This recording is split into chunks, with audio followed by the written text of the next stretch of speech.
How's your ego doing?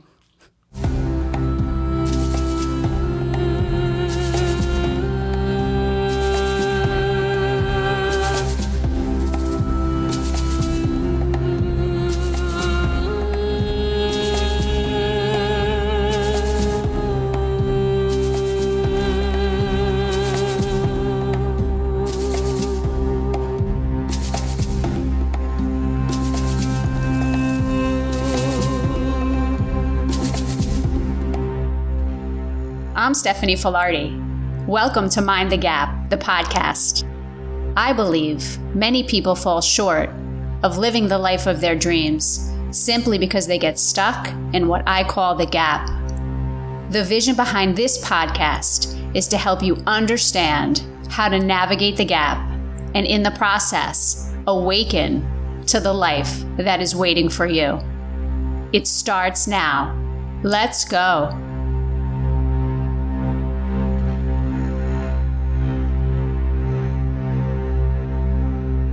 Welcome, friends. Thank you for joining. Let's begin by taking 3 big, beautiful breaths. Inhaling, filling up. Exhale, let go. Let go of that ego. Get it out. Again, inhale, filling up. Exhale, release and let it go. And one more time. Inhale, filling up. Exhale, let go. Welcome back. So the past 3 episodes, we've been talking about relationships. In particular, some of the underlying beliefs that cause us to create things in our life as it relates to relationship that we actually don't want, yet we aren't realizing that we're part of it, that we are the creators, that it's not somebody else. I also spoke to you last week about the ego. I wanted to bring the ego into the conversation because it is sometimes complicated to understand. So this week, I want to briefly share a few more concepts, but mainly want to share with you a tool that you can use to start to put some of this together. Right? So we spoke about the ego and noticing that usually when the ego comes up, it's about us being identified with something, right? Us being identified with something. And I often like to, in my own life, I usually notice when I'm operating from ego, when I'm feeling contracted or I'm feeling fear. And that might show up in my body as literally a feeling of tension in my chest. And sometimes it shows up by incessant thought. And other times it shows up by waking me up in the middle of the night, right? So everybody has a different experience of that. But I would say mainly the easiest way that I could explain it is that when I'm coming from ego, I'm coming from a place of fear or lack or doubt or worry, and it doesn't feel good. When I'm not coming from ego, when I'm coming from my higher self or my divine self, I'm coming from a place of fullness, of prosperity and abundance. I'm coming from presence, right? That's another word I've spoken about. I'm coming from a place of presence. So the energy, even though the energy might be intense because I am passionate, it's not a frenetic energy. It's almost like an aliveness that's directed by me. So it's a different experience. And some of you, I trust, understand what I'm saying. And if you don't yet understand what I'm saying, then that's an opportunity for you to notice in your life, like noticing how does it feel in your body when you think you're coming from ego, or how are you behaving? What's happening in the mind? Because really, things show up either on a physical, mental, or emotional level, right? So I know people in my life that when things are out of balance, they get sick. Physical is their thing. There are other people, when things are out of balance, it becomes an emotional situation. So maybe they get depressed or sad or angry. That tends to be me. So I don't, thankfully, it's not my physical being that suffers. So notice what's true for you. Notice what's true for you. So talking about the ego and the identification, and then I also spoke about in last week's episode about the pain body, right? Which in brief is this accumulated energy from the past that causes us to behave in a way that sometimes feels out of control and disproportionate to what is at hand before us. And I have had this experience many times throughout my life. And quite frankly, when I learned the term, that there was something real about that I wasn't alone in that experience of the pain body, as Eckhart Tolle calls it, I was so relieved because it made so much more sense to me. And as a female, sometimes during the time of my menstruation, that pain body really wants to feed. Okay, so I'm talking to you ladies now. If you notice, there are certain times in the month where you feel it more intensely, and maybe as a culture we've called it PMS. It's actually likely your pain body is being activated because it's the time when we are usually more in tune, right? So there's a lot of things in the body that maybe we kind of make wrong or bad. And I encourage you, if this is you, if you notice your pain body being activated around certain times of the month, that you pay attention, right? And again, part of the success with ourself and in life and in relationship is to be able to respond instead of react, right? So in times past, maybe I didn't understand what this pain body was. It felt like this emotional energy was out of control for me. And then I behaved in a way that was destructive and that I later regretted, right? So in learning this process and using this process, what now I understand and what now I'm able to do is go, oh, I'm having a reaction that seems absolutely too big for what's going on here. Most of the time I'm able to catch it. And for me, when that happens, I usually stay quiet. I might withdraw. I try not to engage with whatever the situation is or the person is that I feel triggered by. And it's a practice. It's not always perfect. Sometimes there is a little bit of emotional, let's say, explosiveness, but a lot less than it used to be, right? And it's a process. So I wanted to give you those additional bits of information to help you recognize that you're not alone, to have compassion for yourself, and to really try to understand what it is that the pain body is actually trying to teach you. Right? Because all of this is about learning. So there's never mistakes per se. There's only lessons, right? We may make a mistake, but we can say, okay, what have I learned from it, right? So moving on to this practice that I find extremely helpful. It's a reflective writing practice, and some of you may already do some sort of writing, whether it's journal writing or AM pages. There's many different ways we can write, and I do a variety of things. I have journals for a lot of things, and I write things down. Rarely do I refer back to them unless it's a teaching that I'm referring back to. I'm not the type of person that has a journal about how I'm feeling and keeps it because I don't want to keep it. I want to keep moving forward, and to me that feels like too much of the past, right? And again, this is different for everybody, so know thyself. Then I do other types of writing every morning. When I first get up, where I write for about 25 minutes, free-form writing, whatever's up for me, that I learned from Julia Cameron in her book, The Artist's Way, where it's literally just getting stuff out on paper. I get it out for 25 minutes, and then I rip up the pages, I thank them, kiss them, and throw them in the garbage. Because usually what it is an opportunity for me to purge and for me to kind of burn off maybe some of the stuff that happened overnight in dream state, or maybe some of the things that I'm challenged with that morning. So there's different processes of writing. Find what works for you. But this specific writing that I'm talking about, this reflective writing, is a practice that you can do to help you understand your triggers, the pain body, your egoic patterns, your beliefs, whatever word you want to insert in there. So for example, the first thing you want to do is give yourself space, right? So I would suggest giving yourself a total, if you can, of 60 minutes, and you start with some centering and breathing. Doesn't have to be complicated. Take yourself somewhere where you can be quiet. If you're somewhere where it's loud, whether it's in your home or outside your home, use earplugs. I have earplugs on me at all times. Sometimes you need to just drown it out, or some of you might be fine with having a little bit of background music, but I would be mindful not to have too much distraction, because this reflective writing process comes from a place of you being in stillness. right? So it's being able to access the deeper you, okay? So give yourself about an hour. Start the first 5 to 10 minutes centering yourself. So taking some breaths, breathing in and out, and setting your intention. So setting your intention to have this writing process reveal something to you. Reveal something to you. So I'm going to give you an example. You might be inspired to write about a recent encounter you had with the pain body, right? So it could be your own pain body or maybe somebody else's. Maybe you're witnessing someone you love in your life. It could be a spouse, it could be a child, it could be a friend, it could be a coworker. So sometimes we do witness other people. So there's no right or wrong here. You'll have a chance to do your own if you choose to do someone else's. It's not a cop-out, okay?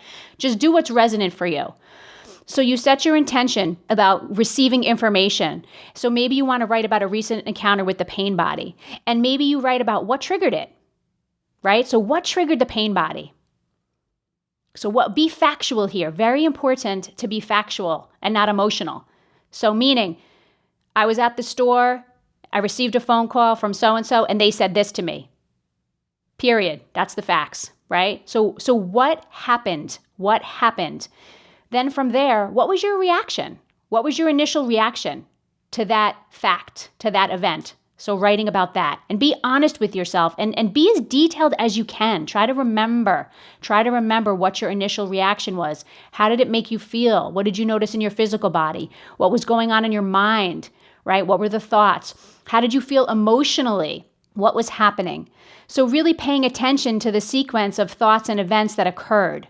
Right? It's really important. And this will help you understand how the pain body works so that the next time you feel the pain body coming on, you'll have a better chance of saying, oh, right, here you are. And then you can maintain some level of awareness as the process unfolds. Because I will tell you, if you're having a pain body reaction, maybe some people call it a temper tantrum, a PMS, I don't care what the words are. You know what I'm talking about. When you experience the pain body, when you start to notice the process, most of us are unable to stop it. It has to come through us. So please hear me. I'm not advocating you stop your emotions from coming or you stop your thoughts from coming. I'm not saying that. What I am saying is notice the process, be aware of what's happening and see if you can hold yourself in the witness. So it's like you're watching that movie. So as the emotions and the thoughts and the feelings and the physicality of the experience is moving through your body, you're actually holding space for yourself. So it's almost like in that moment, you are the container and you don't have to identify with the contents. You do not have to identify with what is going on. I like it, I don't like it, I don't want it. Because as I've spoken in the past on resistance, when you resist it, it's going to persist. So the most important thing you can do if you're having this pain body episode experience, whatever it is to bring awareness to it, witness it. And the place of discipline and discernment is when you decide that you're not going to act it out. Right? You're not going to act from that place because most of us, if we are taking action, and when I say action, I mean saying something, making a choice, usually when we're operating from pain body, it's not productive. It's coming from ego. It's not coming from our higher self. It's not coming from fullness and presence and prosperity. It's coming from fear and lack and doubt, our small self. And it's usually destructive and we usually regret it. Right? So allow the process to happen as best you can. Be aware of it, become witness to it, and the quicker you're able to notice it and allow it to pass through you, the easier over time it will be able to move through you where it comes up. It's not that you're never going to have a pain body experience again. I don't know too many people on this planet that have that level of enlightenment.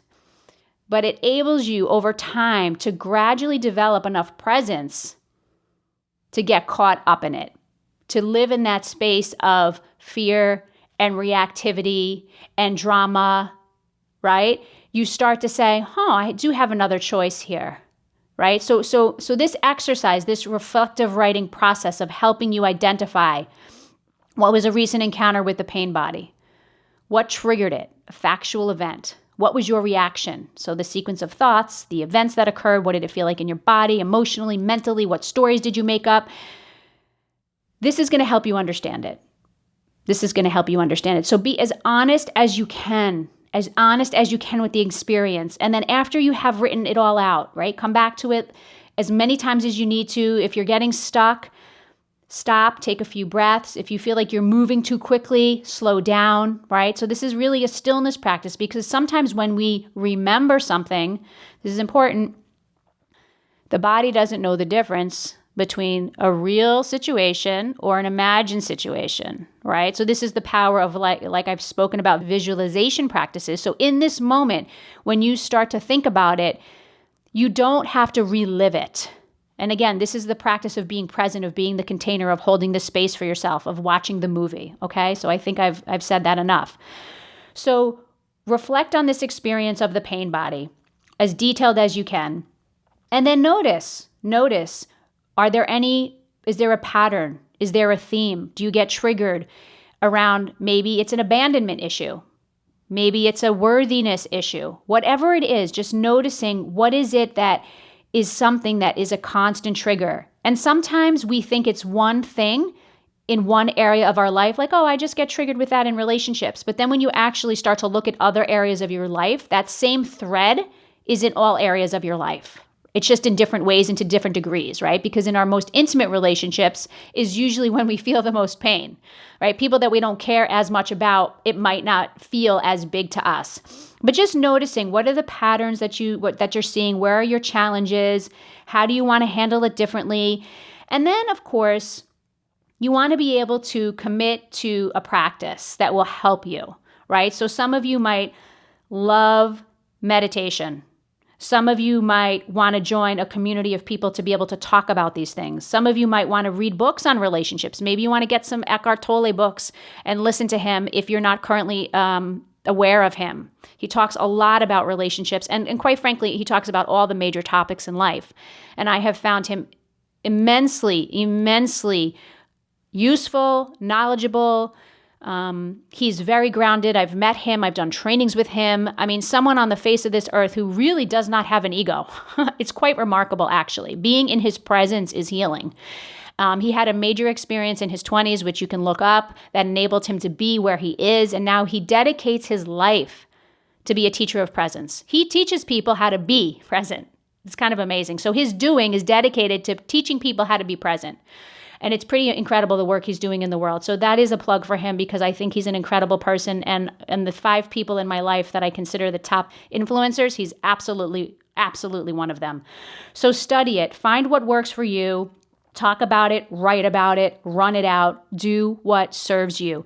Most importantly, have patience with yourself. And as the stuff comes up, be gentle with yourself. Have compassion. Treat it as information and learn from it. Because you are the creator. And what you think, meaning what you think about yourself and what you think about others, you will create. So if you use this as an opportunity to bring more peace to your world, more love to your world, more prosperity to your relationships and all aspects of your life, and you think about this exercise and the learnings as such, then that is what you will create, because what you create is what you become. It's like I said a few episodes ago, if you want the number 10 relationship, the number 10 person, you got to be the number 10. And the number 10 doesn't happen, my friends, without self-awareness, without reflection, and without understanding where we still get caught in ego and unconscious behaviors. So having said that, enjoy the process. Make it nourishing, make it amazing and beautiful. And whatever you decide to do with the writing, maybe you want to rip it up and throw it out and have gratitude for it. Maybe you want to save it. That's your call. You have to decide. Remember that all we have is the present moment. So the past we can learn from.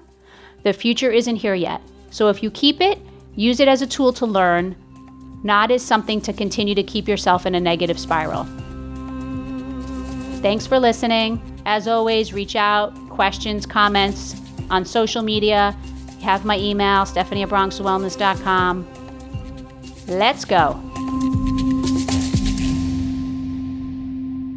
If you find this podcast helpful and if it provokes you in any way, meaning you love what I have to say, or maybe you don't like it because it triggers you, awesome. I've moved something in you, and perhaps you will want to share this with someone else in your life who might be interested in being moved.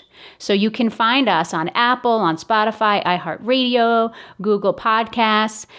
And as always, feel free to share links with people you love, because remember, we are in relationship with each other.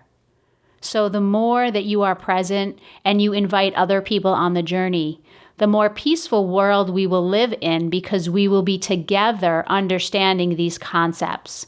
So I thank you for your support, and you help us keep the show going by sharing it, by liking it, by giving us reviews, and helping us to grow. Thank you.